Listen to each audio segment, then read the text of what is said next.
Welcome, everyone, to tonight's panel. Thank you very much for being here. I'm Pete Wilcoxen, the Agello Professor of Energy and Environmental Policy in the Department of Public Administration and International Affairs, and I'll be moderating tonight's discussion. I want to begin by acknowledging with respect the Onondaga Nation, firekeepers of the Haudenosaunee, the indigenous people on whose ancestral lands Syracuse University now stands. What's at stake is a new series of multidisciplinary panel discussions on recent developments in public policy, and it's organized by Maxwell Center for Policy Research. Tonight, we'll be discussing two major new developments in the U.S. climate policy landscape: the Supreme Court's decision in West Virginia versus EPA last June, and the Inflation Reduction Act passed by Congress in August.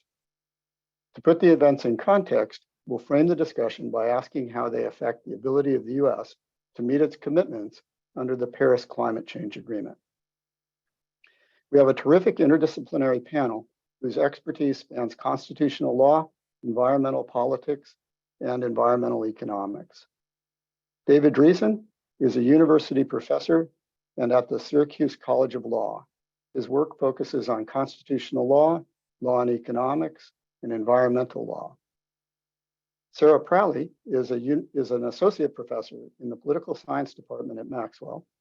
Her work focuses on the politics that affect the policy process, particularly in the area of environmental policy.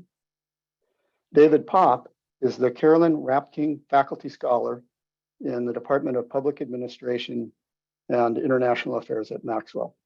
His work focuses on the ways that environmental and energy policy influence the development of new technologies.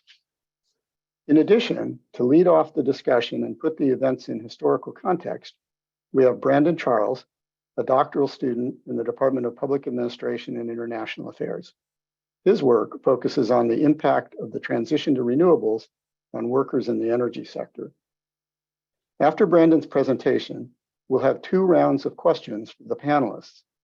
Following that, there will be time for questions from the audience. If you have questions, please enter them into the Q&A area, and we'll get to as many of them as we can. Brandon, please go ahead.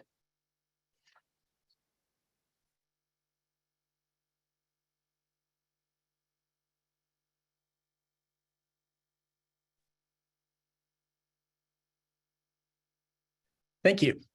Hello, everyone. Our panel will discuss U.S. climate policy in detail, but first I'm going to provide background on some recent policy developments and provide context for the discussion. I'll provide background on U.S. climate goals, the West Virginia v. EPA Supreme Court decision, and the Inflation Reduction Act.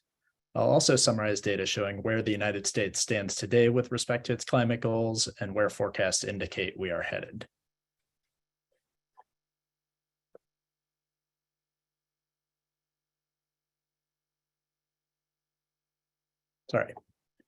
I will begin by briefly defining U.S. climate goals for purposes of this discussion. As you may know, in 2016, the Paris Climate Agreement established a framework for global action to reduce greenhouse gas emissions. The U.S. was initially a party to this agreement, but the Trump administration later withdrew. At the outset of the Biden administration, the U.S. formally rejoined as a party to the agreement. Soon thereafter, the Biden administration announced a 2030 target for the U.S. of reducing greenhouse gas emissions by 50 to 52% from 2005 levels. This target is roughly consistent with the goal of reaching net zero emissions by 2050 as a country and with the Paris Climate Agreement goal of limiting global warming to 1.5 degrees Celsius.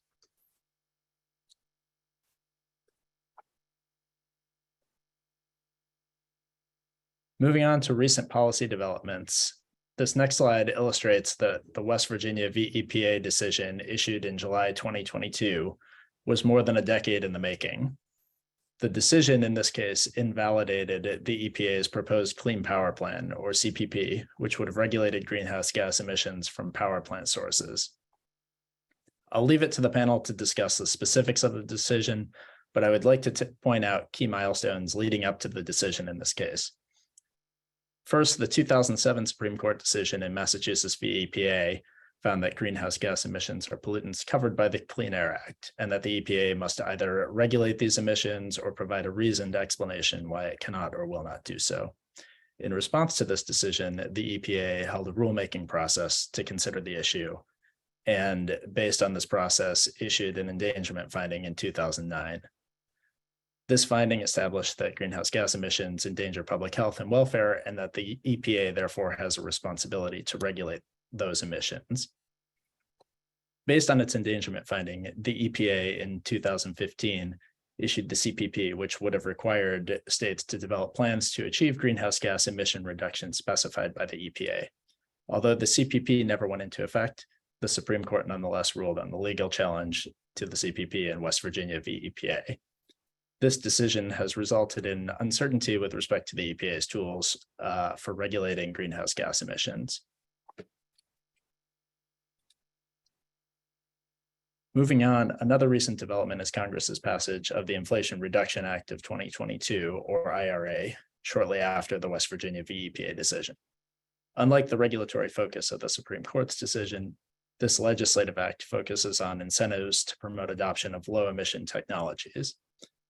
Congress passed this legislation as a budget reconciliation bill, requiring narrow majorities in both chambers. As shown on this slide, the IRA includes provisions addressing multiple emission sources and technologies. These provisions include approximately $271 billion in clean energy-related tax incentives during the decade from 2022 through 2031, according to the Congressional Research Service. These incentives target investments across broad categories, including electricity generation, production of fuels, including hydrogen, residential energy efficiency, electric and other clean vehicle purchases, and clean energy manufacturing in the United States. Taken together, analysts expect the IRA to catalyze investments that result in significant progress toward the US's 2030 emission targets. The next slide shows US historical emissions data by sector. This chart highlights two particularly important facts for our discussion. First, while emissions from the electricity sector have declined by a large amount during the past decade, emissions from transportation, industry, and other sources have been steady. Second, transportation has in the past several years surpassed electricity generation as the largest US sector in terms of emissions. Therefore, while continued progress in reducing emissions from electricity generation is necessary, progress on transportation emissions is also critical. These two sectors are, of course, intertwined to the extent that the US reduces transportation emissions by electrifying transportation. The percentage change in emissions from 2005 to 2019 by sector shown in the table on the left in this slide further underscores that recent emissions reductions occurred mainly in the electric sector, and there has been a relative lack of progress in other sectors. The chart on the right shows that as of 2019, the electricity generation and transportation sectors were each responsible for about a quarter or more of total US emissions. And this chart also shows that industrial emissions were quite large. In addition to historical emissions, it's also important to understand what trajectory different policy scenarios will set the US on. One influential analysis by the Rhodium Group forecasts that under current policy prior to the passage of the IRA, US emissions in 2030 would be approximately 30% below 2005 levels. And as you can see in this chart, this result would represent substantial progress from recent emission levels and a more rapid reduction in emissions than occurred in the previous decade. However, this result would also be well short of the 50% target reduction for the US's Paris Climate Agreement goals. Another analysis by the Rhodium Group forecasts that passage of the IRA will result in substantial progress towards the US 2030 target. Specifically, it would result in US emissions in 2030 that are approximately 40% below 2005 levels. As you can see on this chart, this represents a very significant increase in the pace of emissions reductions during the 2020s compared with the pre-IRA scenario. Finally, while the IRA is forecast to make substantial progress toward the US 2030 emissions target, achieving the 50% reduction by 2030 will require an even more rapid decline in US emissions during the 2020s than under the IRA scenario. The chart illustrates that while the IRA is a major milestone, more must be done if our 2030 target is to become a reality. So what next? Recent developments provide both headwinds and tailwinds to achieving US climate goals over the next decade, but have we on balance progressed forward? Can we claim to have taken one step back and two steps forward on climate action, or are we standing still? And finally, what steps should the US take next? Hopefully our panel will leave you with new insights into these questions. All right, thank you very much, Brandon. So we'll now begin a first round of questions, which focus on where we are now and how we got here. And so the first question will go to David Driesen. Can you tell us a little bit about what the Supreme Court actually decided in West Virginia versus EPA, and what kinds of policies it takes off the table? Well, the thing that it clearly takes off the table is to base emission reductions on generation shifting. That is, the way EPA had constructed the Clean Power Plan was to ask if the electricity grid shifted more toward renewables and natural gas and away from coal, how much emission reductions could we get? So it based its levels of reductions it was requiring the states to deliver upon this idea of generation shifting and actually changing the fuel mix in the electricity grid. The Supreme Court clearly held you can't do that. Now, the problem is it may have done more than that. It's quite possible the Supreme Court's decision will be read as holding that the EPA cannot by any means take actions that reduce the coal-fired power plant emissions by 11%, because that's kind of how it framed the issue. And it might even be saying that there's some number below that it just won't accept. And then the third possibility is that it may preclude EPA building emissions trading into its standards. So there's some disapproval of that expressed in the opinion. And then there's the big wild card, which is the kind of the basis for the opinion. The opinion is really not a Clean Air Act opinion in the conventional sense. Usually what the courts do is they look at the statute and they ask, does it authorize what the agency did? And questions like, is 11% decline in coal too much, are upheld unless it's arbitrary and capricious to do that. But the court did something radically different in this case. What it said is, well, generation shifting is such a radical idea, or shutting down or moving away from coal is such a radical action, that the question of whether to do it is so major that we're not going to allow EPA to implement the general policies of the Clean Air Act. They have to have specific authorization for what they did for it to be legal. This is what's called the major question doctrine. That's a bit of a wild card for any future environmental regulation. It opens the door to industry saying, well, this is a very significant consequence that Congress may not have contemplated when it passed the Clean Air Act, and therefore you shouldn't allow them to do this on the basis of general language. So the court is in a way moving away from allowing Congress to control policy through general language, and the court will decide what is an acceptable consequence, so that nobody knows exactly when that will apply. I think one characteristic we'll look for is they'll do this probably in cases when they perceive a regulatory action to be novel, but every regulatory problem has some novel aspects. So there's a big wild card out there, whether this and how this might apply outside the power plant sector.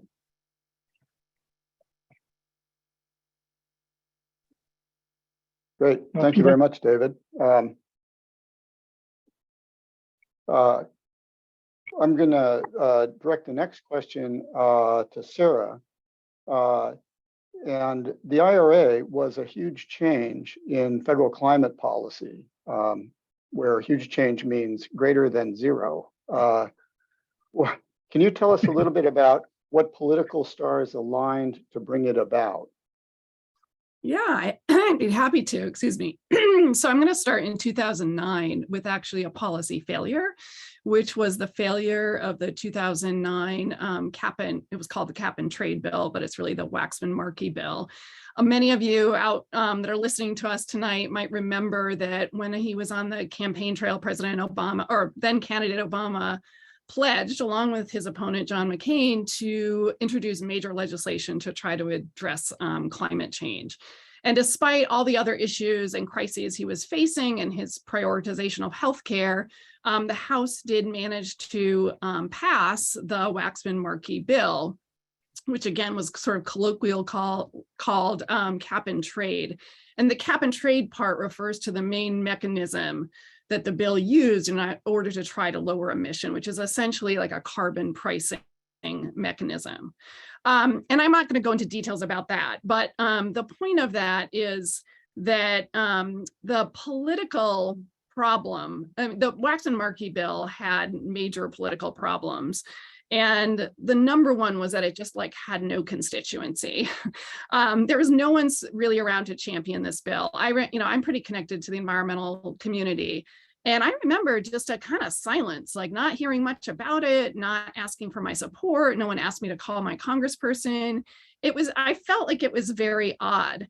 And part of the reason it was very complicated to understand and it was very hard to explain to people, but there also was not a really grassroots movement to support it. Not even some of the major environmental groups didn't even seem to get fully behind it. On the other hand, I had plenty of opponents, and you might remember the Tea Party was getting started around this time to oppose healthcare, but they also opposed the climate bill, and were very vocal minority that were attending all these hearings, town hall hearings in the summer. And in short, the short story is the policy went down in flames.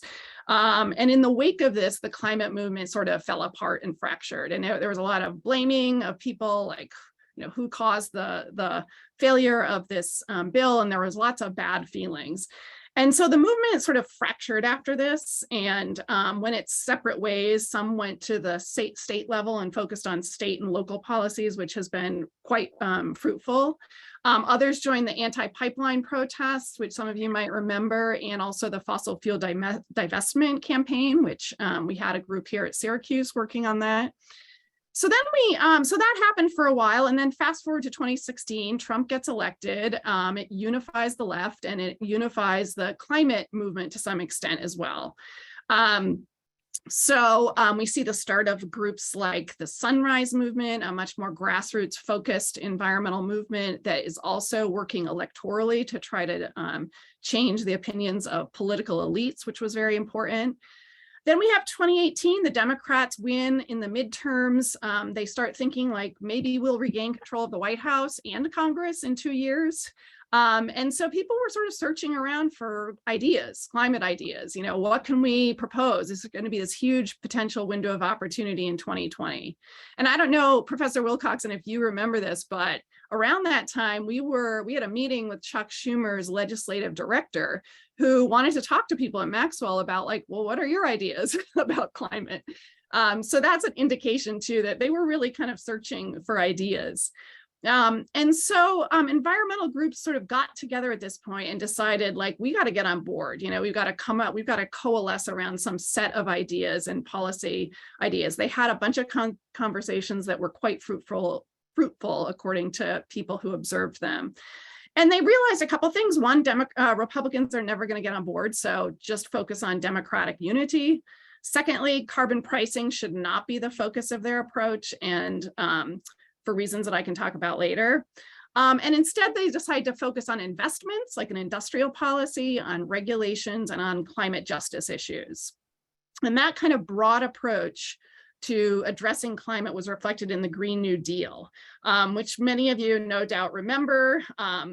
It's very controversial now. A lot of people don't even know what it means, but it was a pretty remarkable development in the history of US climate politics and policy, because it really captured the imagination of the climate movement, of young people, and it really put pressure on Democratic elites to sort of up their game on climate. It really, I think, energized people around a focal idea And it was actually a plan that, despite its weaknesses and problems, was actually designed to meet the problem. It wasn't just an incremental step, right? And people, I think, were encouraged by that. And it really did put pressure on the Democratic presidential candidates in the 2020 run-up. Almost everyone had a serious climate policy. Shout out to Jay Inslee for really having the best one. Biden grabbed parts of the Green New Deal too, and some of those made it into his ideas for Build Back Better. And these were just really thoughtful ideas that experts had worked on for years, though they were not fly-by-night proposals. And again, really encouraging, but getting Build Back Better, which was the precursor to the IRA, was going to be a huge uphill battle, and we all witnessed that. It's really hard to get major legislation through Congress with high levels of partisan polarization, with the Senate, using the filibuster more and more frequently. And as we all witnessed, negotiations with Senator Manchin dragged out over months and months, and it looked like the climate part of this was going to the whole thing was going to collapse, right? Nothing was going to be salvaged from this. And I think people were pretty despondent. And then a kind of minor miracle happened, and Senator Manchin, for mysterious reasons, agreed to support the climate provisions of Build Back Better, which is really, most of those survived intact into the IRA. Democrats used the budget reconciliation process to get around the filibuster. And even though it seems like a bit of a fluke, a bunch of things sort of came together at the end, it really was the work, the long-term effort and work of scientists, experts, environmental movement participants, and Democratic elites. And it's a big deal, and we'll probably get to that later. Thank you very much, Sarah. That was very helpful. Next, we're going to turn to David Popp. David, can you tell us a little bit about what the IRA is going to do? What technologies are ready to help now, and how does the IRA make use of those technologies? Sure. Yeah. So I think the important thing, it connects back to what Sarah was talking about, is that the IRA basically is an all carrots, no stick approach to climate policy, right? That we've for political reasons decided that carbon pricing in whatever form isn't going to work, and even the idea of having a direct regulation, having a renewable mandate or something really seems to be off the table at the national level. We still see that at the state level. Right? And so the focus really has been on, a combination of direct spending and tax credits to try to get consumers or firms to invest. So we think about kind of the technologies and where policy fits in here. So I'll start with the electricity sector, since that's where we've already seen a lot of progress reducing emissions. And so the efforts here are really designed to continue that. There are tax credits to encourage continued development of wind and solar. So wind and solar right now are in many places the cheapest sources of electricity generation. And so may not even need that nudge in many cases, but certainly can help that along and try to expand the use of wind and solar. There's also investments in the infrastructure bill to keep nuclear plants open. So nuclear, another clean source, and nuclear has struggled a lot over the last 10 years or so. As wind and solar has become so cheap, nuclear it's become one of the more expensive, and it needs to be kept on all the time. It has high fixed costs, and so they've had a hard time trying to recoup the fixed costs of their investments. And so some of the infrastructure bill will help try to keep nuclear plants open. If we look at other things that it does, so one thing that's been, and this was in the stimulus bill in 2009 as well, it's always politically popular, is looking at energy efficiency. So trying to give people grants to retrofit homes and so on. That's one that, if we look at the research on, it's probably not the best bang for your buck in terms of investments for the federal government. And that, these can be helpful, and certainly, consumers like having better air conditioners, better insulation, and so on. But the response to that often is, I can turn up the thermostat and be comfortable, and it doesn't cost me more money, right? So if you look at the emissions reductions that come out of that, it tends to actually not be the most cost-effective strategy. The other two aspects, we look at transportation. Is where we, as Brandon was saying, we really want to see more progress on. There's expansion of tax credits with electric vehicles. One of the interesting things there is that a lot of the tax credits are targeted at lower income groups. which I think is an effective use of the policy. One of the things we've seen in the past is that the tax credits tend to go to people who are likely to be able to buy a new Tesla, be able to buy a new electric vehicle anyway. And so that targeting might bring new consumers into the market. There's also tax credits for used electric vehicles, which is something that we haven't seen before. Again, that's not going to put new EVs on the road, but it might expand what the consumer base is for that. And probably just as important is there's investments in charging infrastructure, right? 'Cause we have this chicken and egg problem. No one's going to build the infrastructure if we don't have electric vehicles on the road, but people don't want electric vehicles if there's not a good charging infrastructure. The last thing I would point out on the infrastructure bill, that's one that's important politically, what it means for emissions reductions is less clear, is that there's also, in addition to focus on getting things out to market for a lot of these technologies, there's focus on producing these things at home, right? Whether it's rather trying to expand the supply chain for batteries for electric vehicles, whether it's trying to expand production of wind and solar turbines in the U.S. And there are good reasons for wanting to do some of that for energy security reasons. We've seen that with what's happened in the last 9 months with the war in Ukraine. But at the same time, that focus potentially actually raises costs, right? Which might actually discourage some people from using this, because looking at battery production, that it has to be, the batteries have to be produced in the U.S. How does that affect Japanese and German manufacturers? One of the big increases, one of the big reasons for the decrease in solar costs over the last 10 years has been the production of solar panels in China. If U.S. production is more expensive, is that going to discourage people from wanting to switch and put solar panels on their home? So some of those things will become issues as we move forward. Thank you very much, David. That was terrific, very helpful. So we're going to turn to the second round of questions, which is about the outlook going forward. And we'll go through the panelists in reverse order. And so, David, can you tell us a little bit about what technologies still need to be developed and what policies would help move those forward? Sure.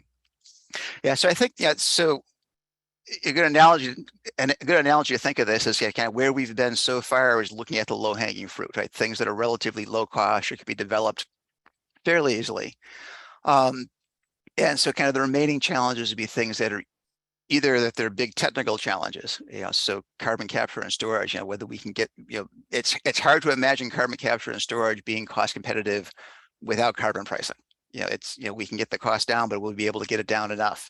And things where the market might be smaller, right? So looking at specific industries, so steel, for example, where, heavy manufacturing, where there's a need to have the same kind of revolution that we did in electricity generation, but just the size of the industry isn't as large. And so the market of innovation isn't as big. So a couple of things that we see here, I think, there's a lot of investment, both in terms of direct investments, so in demonstration projects for things like carbon capture and storage. Hydrogen energy is another source that's being used, and hydrogen could be, there's talk what's called blue hydrogen, so using natural gas to produce hydrogen and then storing the emissions that come from that.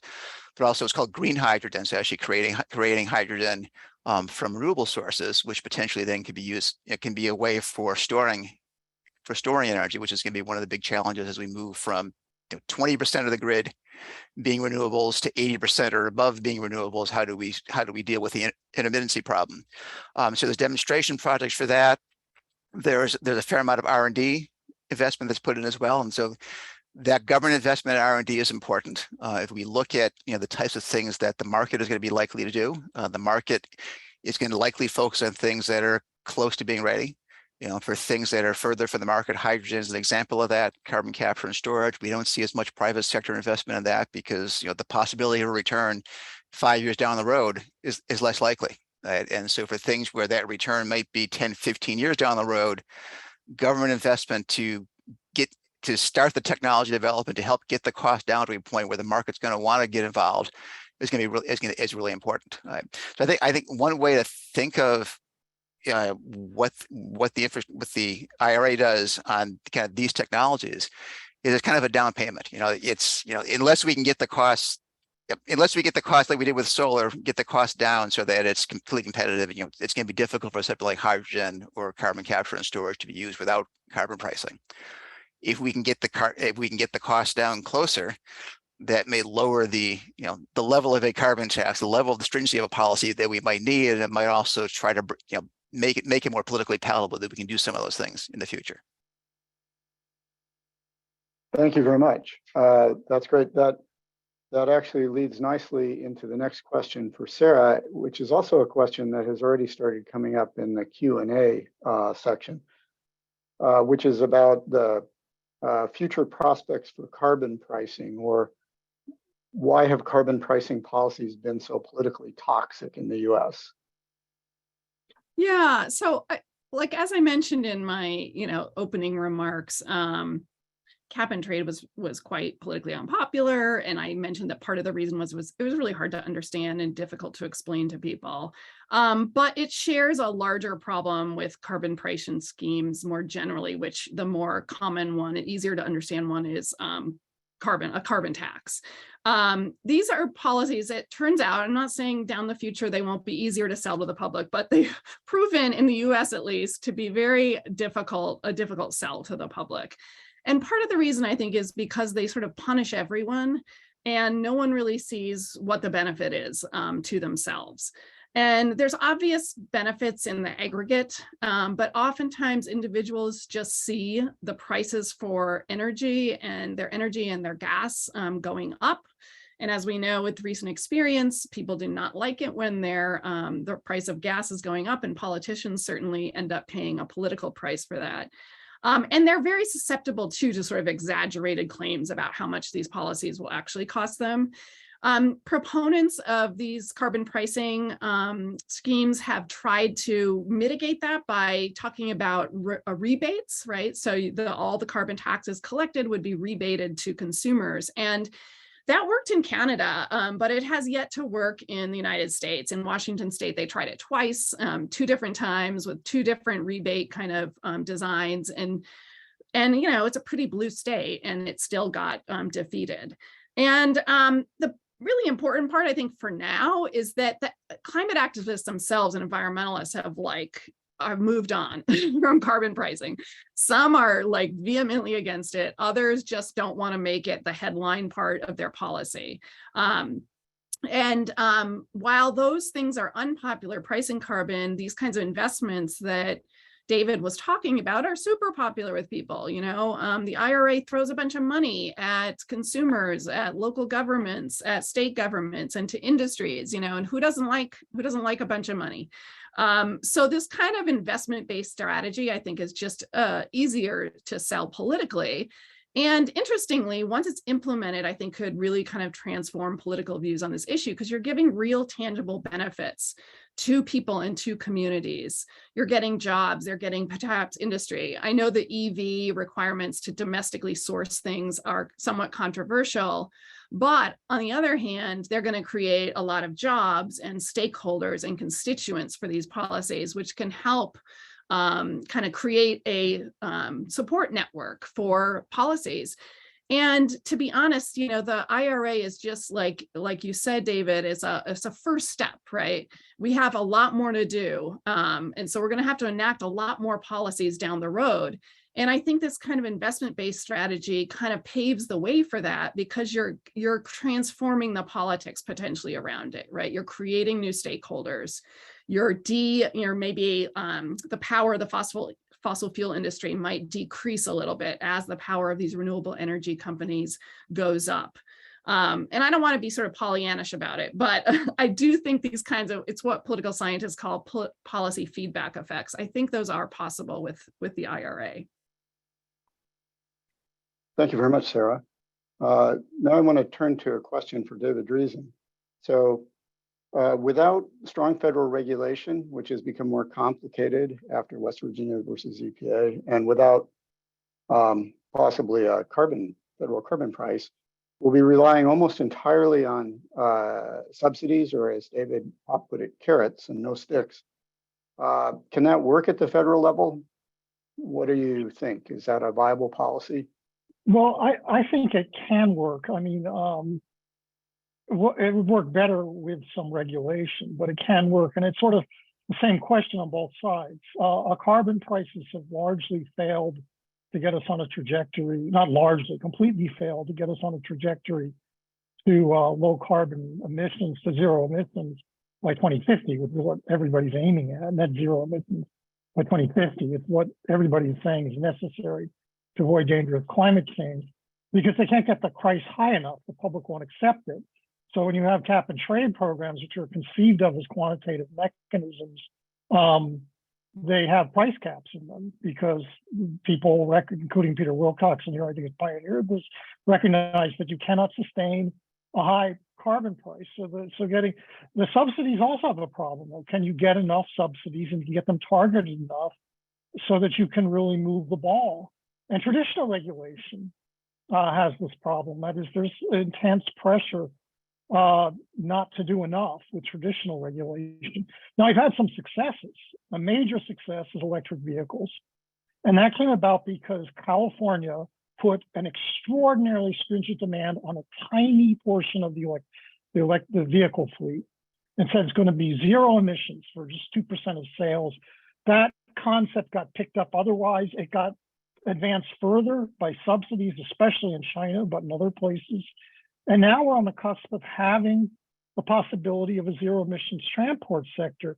Now, the Biden administration is trying to advance this further by spreading technology through regulation to clean vehicles. So they're going to continue to try to do some regulation. But I think the ambition of the policy is more important than the mechanism, actually.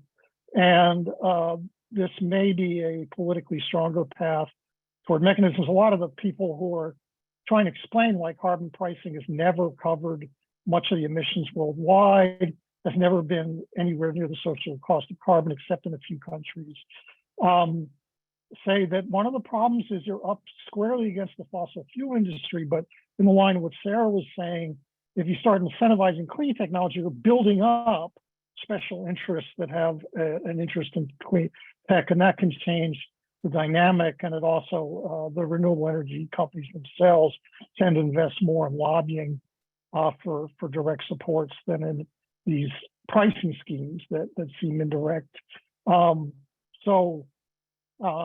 think it can work, but like everything else, it's very dependent on ambition and design. All right, thank you very much, David. So now we have time for some questions from the audience. There are quite a few. So there are a couple about carbon taxes and carbon pricing that I think we've discussed. One question that I want to toss out in case, Sarah, you have views on it is, what do you think the role of the Citizens Climate Lobby has been in getting us to where we are now? And do their policy positions have a place in the future? Yeah, I'm familiar with that group. I think I think they did great work to try to kind of soften up the public and policymakers on the idea of a carbon tax, and I give them a lot of credit for that. I mean, again, I don't think it's a particularly easy sell.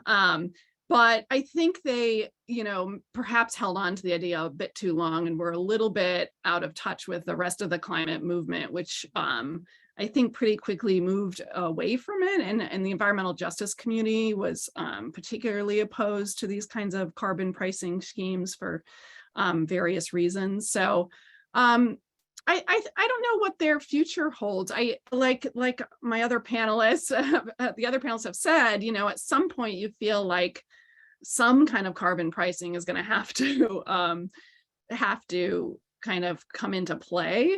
But again, I think this kind of investment strategy helps it's going to make everything after this just a little bit politically easier to do. And so, the other point to make about carbon pricing, I think the CCL thought that, they were going to still do like a bipartisan kind of climate legislation. I think they really thought that this is the only policy that's going to appeal to Republicans and conservatives, because a lot of conservative economists were pushing it. It's a market-based incentive program. So they thought like, hey, we'll cobble together both Democrats and Republicans with a climate tax, a carbon tax. But it's really clear to me now, Republicans are just not going to do anything on climate. So you, for the time being, and you just have to give up. And so Democrats don't want to do it. And you're not getting any Republicans, no matter what the climate bill looks like at this point. That might change down the road. All right, thank you very much. The next question I want to direct to David Popp. The question is, have recent high energy costs in the US, in the EU and elsewhere, acted as an economic incentive to drive sustainability? Or to put it in a slightly different way, there are different ways that we can have carbon pricing, and some of it is not through government action. So do you want to say a little bit about that? Absolutely. So I think that's a great way of thinking about it. And one of the challenges is the advantage of carbon pricing versus what's happened in the EU is carbon. A carbon price makes the increase permanent. So for investors, there's a little more risk if the energy prices are high this year, but there's a concern that they're going to be low 6 months later. That said, there's been, that's definitely, I mean, I think it's too early to say, we're seeing like people shifting to new cutting edge innovation, trying to come up with things that haven't been done yet, just because, I think the short term, the focus right now is on short term energy needs. But we see a lot of things, both in trying to increase access to different types of natural gas, thinking about liquefying natural gas, for example, which isn't necessarily going to be helpful on climate, but also trying to expand the use of renewables and thinking about different ways about thinking about how we might work with these things. So it definitely helps. Again, because it's not, because there's a lot of uncertainty. I'm not sure that it leads to lots of long-term investment. But if we see that's where the energy security aspect might come in, because thinking about the things in the IRA that are designed to focus on energy security, it's a reaction to that. And even if the crisis is resolved in 6 months, that concern about energy security probably isn't going to go away anytime soon. Terrific, thank you very much. We have another question which I think might be in your camp, David Driesen. It's about the role or the linking between state climate policies and federal climate policies. And the question specifically is there any interaction between policies in New York State and at the federal level? I don't have detailed knowledge of the New York State policies actually, but in general, I think the state policies will and the federal policies will support each other in general. That is, that the subsidies will make it easier to meet the ambitious goals for cleaner processes in programs like New York's program, in the California's implementation of its program of a variety of measures in its ambitious climate goals. So it's going to help, because it'll make everything they try to do cheaper and easier, and add to the state's subsidies that have already been there. I do know that in New York, the major stumbling block now has been funding. That activists have been looking to fund the bill. They've got good goals, but they haven't been funding it yet. And this will help that problem, so that's good.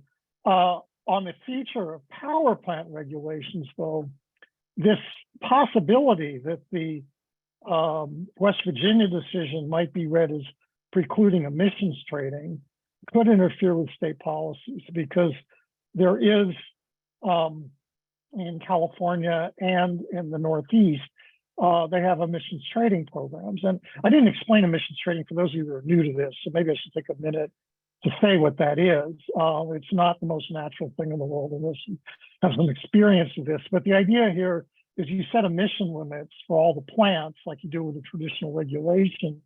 But you say, if you find it really expensive to meet your limit, you don't have to. Just pay somebody else to do something extra in your stead that they're not required to do.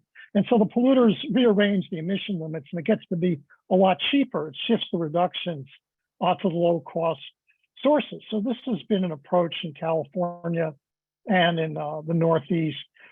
And so if EPA is forced to write limits that say each power plant must reduce its emissions by X, that will limit the flexibility in the trading program. I don't think it'll interfere with the environmental goals, but it could interfere with the cost effectiveness they're aiming at with the trading programs, and it'll harm the federal-state relations. Is what EPA was trying to do there was very much to cooperate with where the states want to go, and if that's thwarted in the power plant policy through this decision, that would be complex. It also could give rise to more industry opposition. There was no opposition by the electric utility industry to the Clean Power Plan before the Supreme Court. They did not litigate. The litigators, some of them litigators on the environmentalist side, the litigators were the coal interest, West Virginia and the operators of coal mines, not the utilities. They were on the whole happy with it. But part of the reason they're happy was weak. The limits were achieved, even though the policy was stayed, because the market is moving away from coal because renewables and natural gas have been so cheap. Thank you very much. We have a whole bunch of really good questions here, which we won't be able to get through. We will try to answer some of them in writing, and we will post a document later, a few days from now, with written answers to all the questions that we can answer that we don't get to tonight. The next question, though, that I want to toss out to the panel, I'm going to hand to Sarah. There are a bunch of questions in the question list that are all about local politics, really, and what do you see as the future for reducing some of the barriers for siting transmission lines and other kinds of energy projects? Are the same kinds of wins that brought us the IRA going to help get those projects through local communities?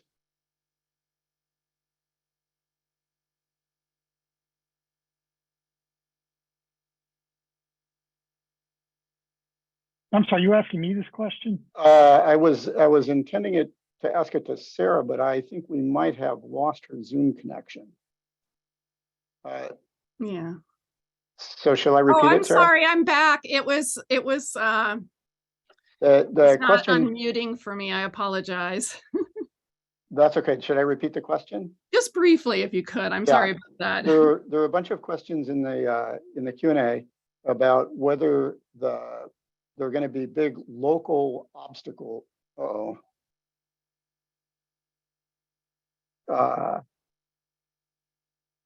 We'll move on to a different set of questions. So this set of questions I'll direct to David Popp.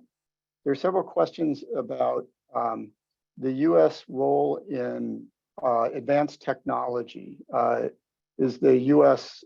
leading in developing technologies in battery storage, or are we behind the curve on that? And what are the prospects going forward? On battery storage, I'm not really sure. In terms of, I'm not sure I know who the leaders are in battery storage. And part of what I was saying is we want to think. It depends how we want to think about battery storage. Right? So if we think about electric vehicle batteries, I don't think you would consider the U.S. one of the leaders in electric vehicle batteries. Though I'm going to be honest, I don't know really where. Certainly in terms of the materials and the raw materials production, China is really important for that.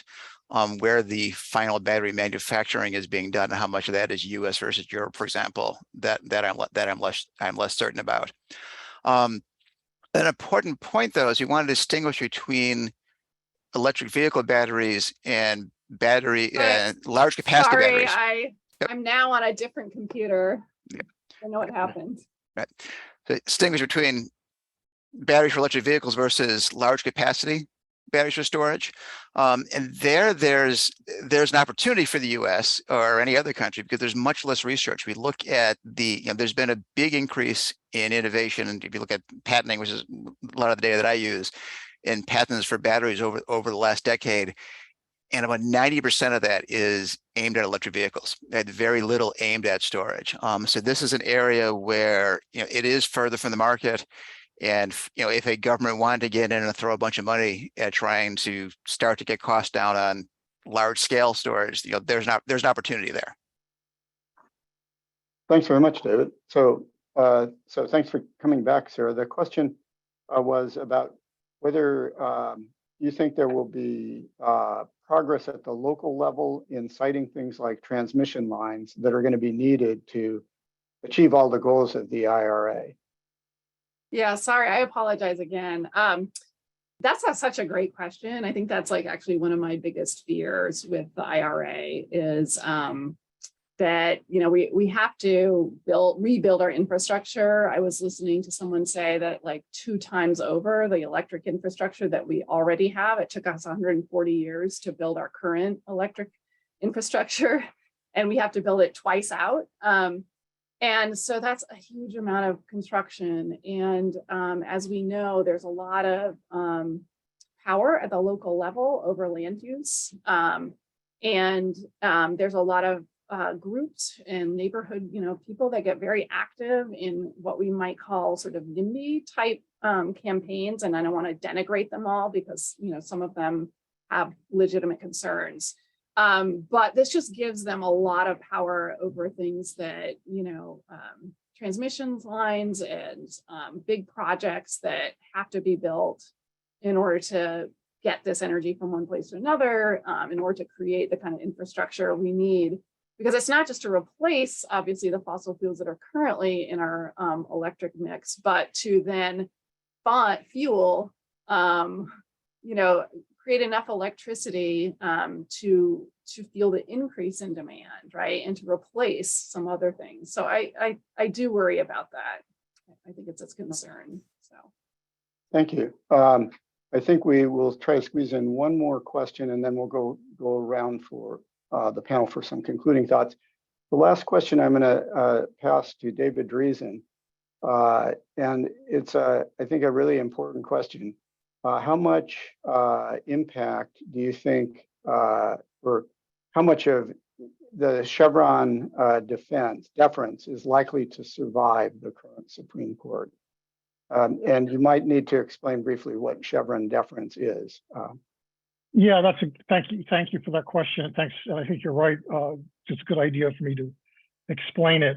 Chevron deference is the idea that when a statute is ambiguous, you defer to any reasonable agency construction of the statute. So the courts, if it's clear that it doesn't allow what the agencies do, they're supposed to stop it.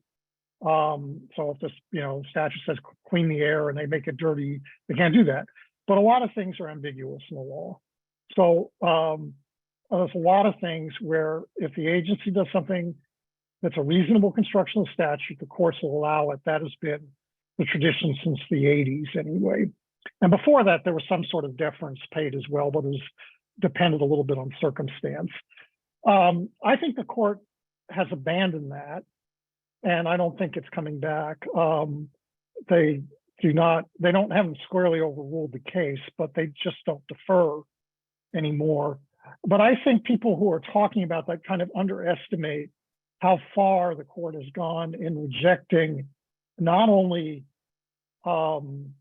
agency opinion about how to apply a statute, but the policy of Congress.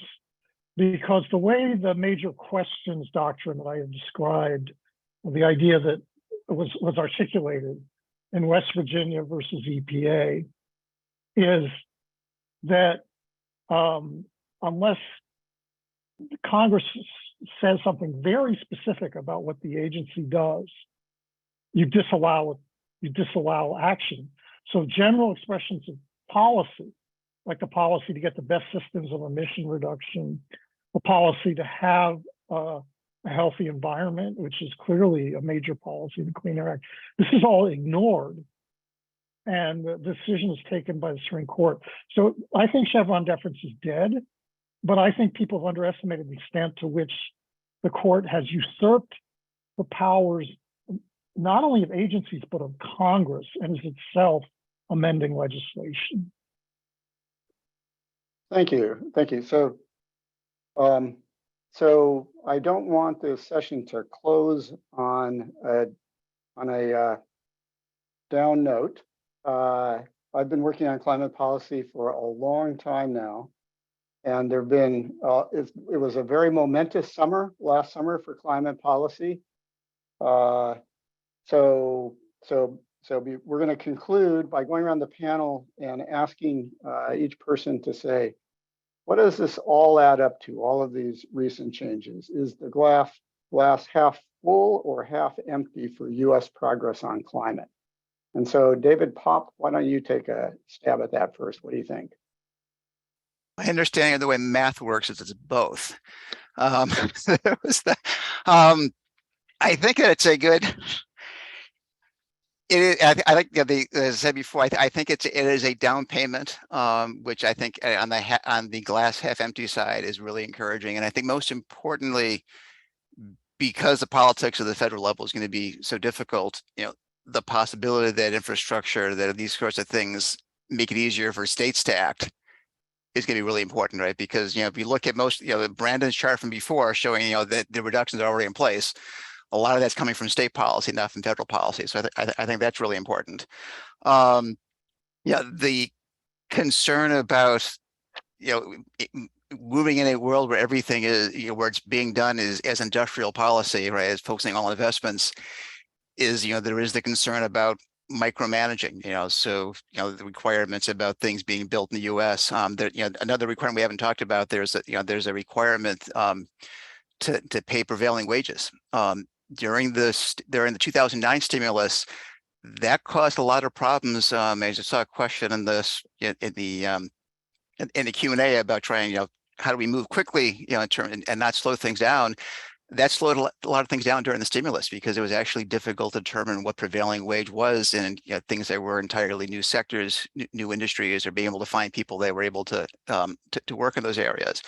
And so those types of requirements can make things a bit difficult, but it also brings political support, and it's clearly better than as you said, better than where we were before the summer started. Thank you. Yeah. Sarah, what do you think? Yeah, I'm going to be an optimist this time, which is, rare for me when it comes to climate. But I like to think of the counterfactual sometimes, which is like, what if nothing had passed, right? And I think it would just be very difficult to kind of rebuild the momentum to do anything. And, I'm a firm believer that elites aren't going to really take the political risks of tackling this issue and really stick with it if there isn't a broad base of support and a movement behind it. And so part of the question is that movement encouraged and energized by this or not, and I think it is. And I think if it hadn't happened, they would be super demoralized and we'd be in trouble. So I think it's a good first step. Thanks very much. David Driesen, what's your view? Yeah, well, I'd say politically, this is half full because this is a miracle compared to where we thought the U.S. is at. Compared to the zero carbon by 2050 goal, we're half empty. We're just not moving fast enough. 50% by 2030, Biden's goal isn't really enough. I mean, you have the turnover times are slow. People keep cars for 10 years, electric power plants even slower to turn over. So it's a very dangerous situation. I think there are a bunch of wild cards out there that could make this better than expected or worse. One of the things that might make it better is countries are concerned about the competitiveness advantage the U.S. has seized by subsidizing all this clean tech and are moving to match it. I mean, I'm here in Canada, and I'm on a Fulbright in Canada at the moment in Ottawa, and I can tell you they're watching very closely what's going on in the Inflation Reduction Act, and our major trading partners are very concerned about competitiveness in the U.S. And you'll see, I think, an amplification of subsidies. So the effectiveness is going to be multiplied.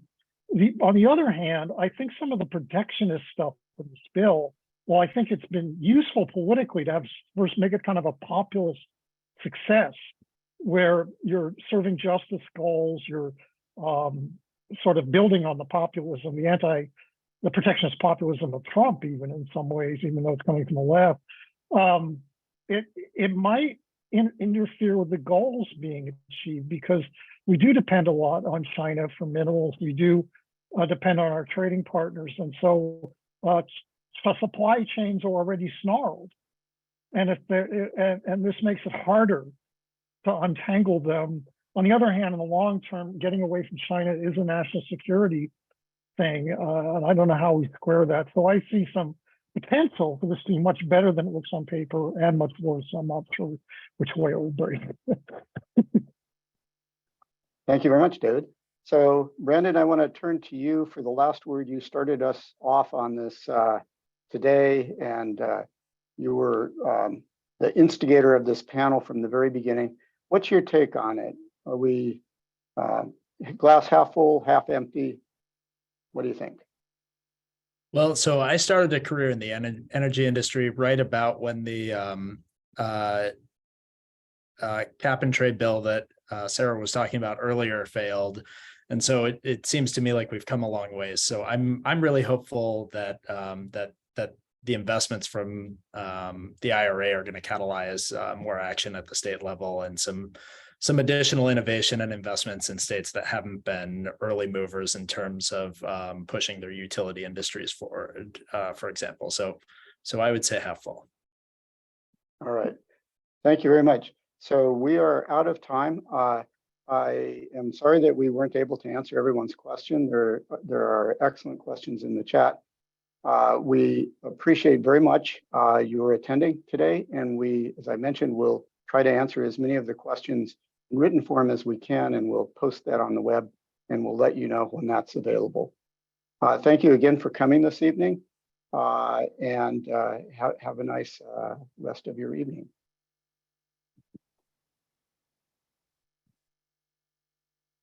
Goodbye.